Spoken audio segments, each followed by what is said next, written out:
Hey, what's going on YouTube? So today I'm going to showcase my endgame hybrid Magicka Warden updated for the Necrom DLC patch. This build is capable of pulling over 122k on the parse dummy and is viable for most group content. As with all endgame builds, it will be a group focused build that revolves around using trial or best in slot gear, so it is not a beginner or solo friendly build. Furthermore, please use these builds as a baseline, as different situations and scenarios will require different gear sets and skills. With that being said, here we go. So as per usual, starting off in the character sheet, I have 64 points in a Magicka, and we're running the Thief Mundus. For the race, we're a high elf because high elves have some of the passives for Magicka DPS.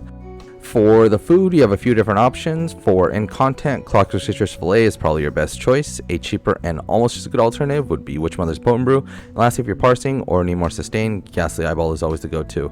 And for the potions, we're just going to keep it simple and run Essence of Spell Power. Make sure you have 3 points in a medicinal use from the Alchemy skill line to benefit from the full duration of the potion. For CP, for the blue tree, we're going to be running Exploiter, Master at Arms, Deadly Aim, and Wrathful Strikes. Swap out Exploiter for a crit damage CP, especially in content if you need more crit damage. For the red tree, we're running the 3 key ones, Balanced Vitality, Fortified Rejuve, and then this one can be whatever you like. I would probably just go like Siphoning Spells. Moving on to gear, we're running Masters on the front bar, Pillar and Urn 5-piece on the back bar, 5-piece Reliquin, and Zaan's monster set. So breaking it down in the main hand, we have a Master's Perfected Ice, charged with a flame damage glyph. On the back bar, a Pillar and Urn Ice Staff, infused with a weapon and spell damage glyph. For the head and shoulders, we're running 2 pieces of Zaan's, both in light, Divines with max mag. For the body, 5 pieces of Reliquin, all trading Divines with max mag. And for the jewelry, 3 pieces of Pillar and Urn jewelry, all bloodthirsty with weapon and spell damage enchants. So for the skills, we're running Subterranean Assault. This is the bread and butter for Warden DPS. It does last 6 seconds, so use 5 skills and then recast this. Frost Reach, because we're running Masters. This is also our spammable. Furthermore, try to keep it up every 4 seconds for the juicy buff we get from the Masters Ice Staff.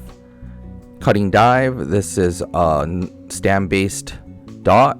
Furthermore, you can use this as a spammable if you mag out.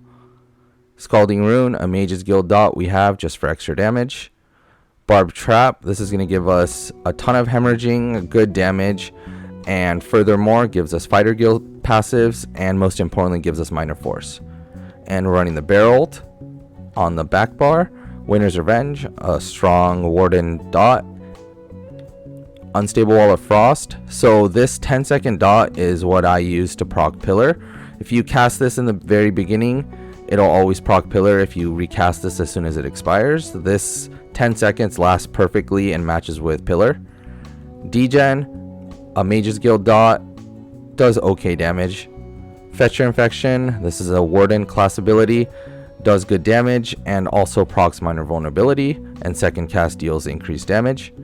Arctic Blast, this is a heal and a dot. And lastly, Barrel, because pets have to be double barred. So for the rotation, keep up Subterranean Assault as your first priority, so cast it every 6th skill. Dots are going to be kept up dynamically, meaning that whenever they expire, just recast them. So these are going to be Barb Trap, Winter's Revenge, Wall, Fetcher Infection, Cutting Dive, Degen, and Scalding. And then your spammable is going to be Destructive Reach. Try to keep it up every 4th skill to keep the Master's buff up, and then whenever your Barrel is ready, you can use it.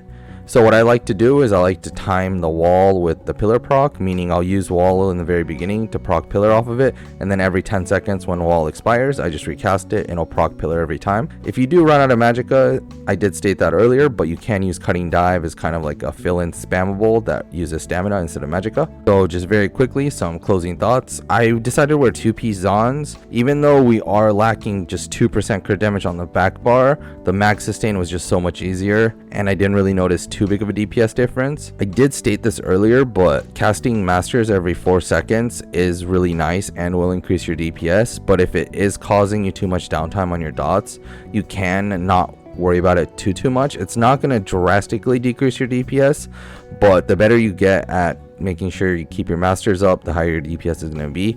It is kind of annoying with the skill timers because Masters 4 seconds and then Subterranean Assault 6 seconds, and then you have to keep reapplying all of your dots, so it can get kind of annoying. And just very quickly, some alternative gear sets. If you want to stick with medium armor, you can run any of the other medium armor sets like Venomous Smite.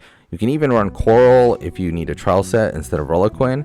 And for light armor options, you can run something like Boss Ace, Sororia, Whirl, or even something like Back Alley Gourmand would work just fine. And as always, budget build would probably be Julianos and Order's Wrath. And I think that wraps it up. As always, thanks for watching the video. If you have any questions or comments, feel free to leave them in the comment section down below, or better yet, come join our Discord. Link is in the description. I will have a written guide linked in the description for those who would prefer that instead. And as always, thank you to my YouTube members. If you want to help me support my content creation, please consider becoming a member. And as always, thanks again, and see you in the next one.